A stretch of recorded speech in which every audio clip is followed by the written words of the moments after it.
আসসালামু আলাইকুম, আমি সেই কুখ্যাত টিটু বলছিলাম। আমরা এখন সিলেট থেকে রাতারগুল যাচ্ছি। রাতারগুল থেকে চেষ্টা করব আজকেই আমরা বিছানাকান্দি যাব, তারপরে লালাখাল যাব, হ্যাঁ, তারপরে আপনার কি বলে,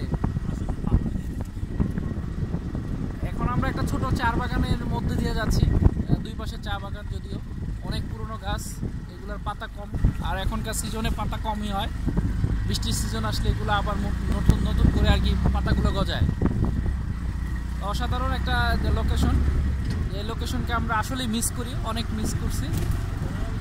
আর আসলে আমার অনেক ভাগ্য ভালো, আমি আসলে বাংলাদেশটাকে ঘুরে উপভোগ করতেছি। আমার ফ্রেন্ড সার্কেল আসছে, তার মধ্যে আমার এক ফ্রেন্ড যথেষ্ট উদ্বুদ্ধ করছে এই ঘোরার জন্য, যথেষ্ট উৎসাহিত করা আমাদেরকে, বা বিশেষ করে আমাকে, মাসুম আর সৌরভ।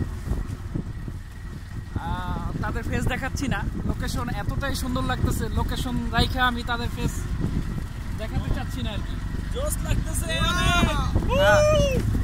তো অসাম একটা জায়গা, আপনারা সবাই আসবেন। রাস্তা কিন্তু অনেক, হ্যাঁ, রাস্তা অনেক দুর্গম প্লাস দেখার মতো।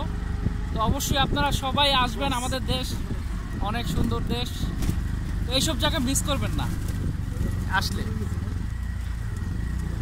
ঠিক আছে? আচ্ছা, আমরা হয়তো এই ট্যুর কোথায় শেষ করি আমরা জানি না, হয়তো মিনিমাম আমাদের হাতে একটা 3 দিনের একটা সময় নিয়ে আমরা এই ট্যুরে বের হয়েছি। তো আমাদের জন্য সবাই দোয়া করবেন। আর আমি এটা ইউটিউবে সাবস্ক্রাইব করব, অবশ্যই আমার ইউটিউব সাবস্ক্রাইব করবেন সবাই, লাইক দিবেন, কমেন্ট করবেন।